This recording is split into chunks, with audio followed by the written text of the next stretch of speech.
Bueno, vamos a tratar de explicar el tema 3, que se refiere a la actividad económica, de una forma muy sencilla porque no tenemos mucho tiempo. Podemos hacerlo de varias maneras para acceder a él, pero una muy sencilla sería a través de temas y proyectos.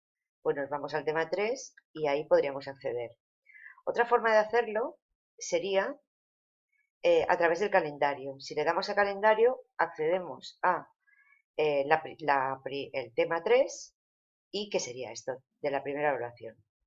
Y podríamos ir accediendo a cada uno de los apartados que tenéis que ir viendo. Yo ya los tengo abiertos para adelantar. El tema se titula la actividad económica y lo tenéis que picar aquí, tema 3, y se os abre esto, ¿vale? Los apartados del tema son varios, pero para no liaros, por si nunca habéis dado economía, yo he creado un mapa conceptual en donde aparecen todos los elementos de la actividad económica, ¿vale? Vamos a estudiar la economía o las actividades económicas. ¿Y qué son las actividades económicas? Son todas aquellas que están destinadas o que se hacen para satisfacer una necesidad nuestra, necesidades humanas. ¿Cuántas necesidades humanas hay? Pues hay sobre todo de dos tipos, ¿vale? Las básicas, como por ejemplo la alimentación, la vivienda, y las no básicas, por ejemplo, la necesidad de divertirse o de educarse, ¿vale? Entonces, cualquier actividad que esté destinada a satisfacer nuestras necesidades, básicas o no, se llama actividad económica, ¿vale? ¿Qué hay que hacer para realizar una actividad económica? Es decir, ¿qué hace falta hacer para conseguirlo? Bueno, pues evidentemente se necesitan una serie de cosas para producir esos bienes y servicios que nos van a cubrir nuestras necesidades, ¿vale? Y para ello hace falta dos cosas, ¿vale? Por un lado, se necesita producir esos bienes y servicios y para ello hacen falta factores productivos o factores de producción. Y por otro lado, lo que se produce serían bienes y servicios. Vamos a ir explicándolo. Es decir, en cualquier actividad económica hacen falta unos factores productivos para producir y se obtienen bienes y servicios. Vamos a ir explicándolo. Por ejemplo, ¿cuáles serían los factores productivos? Pues serían los recursos o factores productivos y son principalmente tres. Bueno, por un lado, los recursos naturales, materias primas, por ejemplo, para producir un pantalón vaquero tela de algodón. Otro factor productivo sería el trabajo que realizan las máquinas o los trabajadores, la mano de obra, y otro sería el capital, es decir, los medios utilizados para poder producir. Aquí podéis ir dándole a la animación y se os va ampliando. Yo creo que con esta explicación es suficiente. ¿Y qué se produce? Ya lo hemos dicho, bienes que son materiales, se pueden tocar, y servicios que son inmateriales. Un bien, un coche, eso es lo que se produce, ¿vale? Con estos factores. Y un servicio, pues por ejemplo, mi trabajo es un trabajo que produce servicios, bienes inmateriales, es decir, vuestro conocimiento. Esto estaríamos refiriendo a los factores productivos, es decir, lo que hace falta para poder producir y cubrir las necesidades básicas o no básicas. Pero, ¿qué es lo que se produce? Pues ya lo hemos dicho, o bienes o servicios. Vale.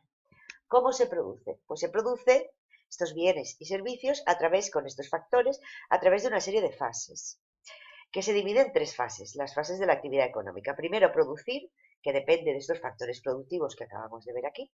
Luego, después de producir, se vende, se comercializa, pero la comercialización supone no solamente vender, que sería lo último, sino también almacenar el producto producido y transportarlo al mercado. Eso sería la segunda fase, comercial. Es decir, primero se produce, luego se comercia y luego nosotros, los consumidores, consumimos ese producto. Esas serían las tres fases de la actividad económica. ¿Y quién realiza esa actividad económica? ¿Vale? ¿Quiénes son los que hacemos cada una de las fases? Pues hay tres agentes que hacemos esa actividad económica, la llevamos a cabo, que somos, por un lado, las familias, que somos consumidores primordialmente, luego las empresas, que funcionan tanto como productores como consumidores, y luego el Estado. El Estado sirve para regular las actividades económicas y además produce y consume. Vale, aquí tenéis más animaciones y más historias sobre esto, pero bueno, no la liemos. Y luego tenemos, ¿de qué manera se lleva a cabo esta actividad económica? Pues hay dos sistemas diferenciadísimos. Uno sería el capitalista y otro sería el comunista, ¿vale? También se pueden diferenciar diferentes sectores en la actividad económica, y es lo que os iba a enseñar antes, ¿vale? Depende de qué bien o servicios, se agrupan en tres sectores. Tenemos, como os podéis imaginar, el primario, que incluye la agricultura, la ganadería, la pesca y la actividad forestal. Luego tenemos el secundario, hay muchísimos tipos de industrias, Ya las iremos viendo. Y luego el terciario, que incluye también muchísimas actividades, como por ejemplo el transporte, los servicios, servicios públicos, privados, etc. No quiero complicaros mucho la cosa. Vale, luego tenemos aquí, esta no me interesa, y luego tenemos la diferencia entre el sistema capitalista y el sistema comunista o socialista. Es difícil de que lo entendáis, ¿vale? Principalmente en el sistema capitalista, en los clásicos, ¿vale? Dicen que lo más importante es la libertad.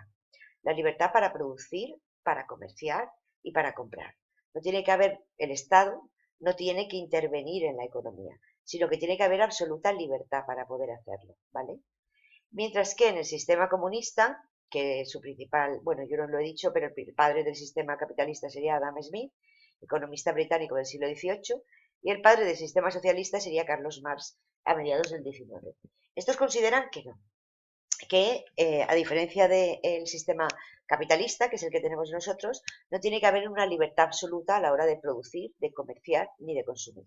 Y que además todos los medios de producción, es decir, todas las fábricas, todas las tierras, todas las empresas que producen dinero, no tienen que ser privadas, sino que tienen que ser del Estado, tienen que ser públicas, porque así se reparten los beneficios entre toda la población.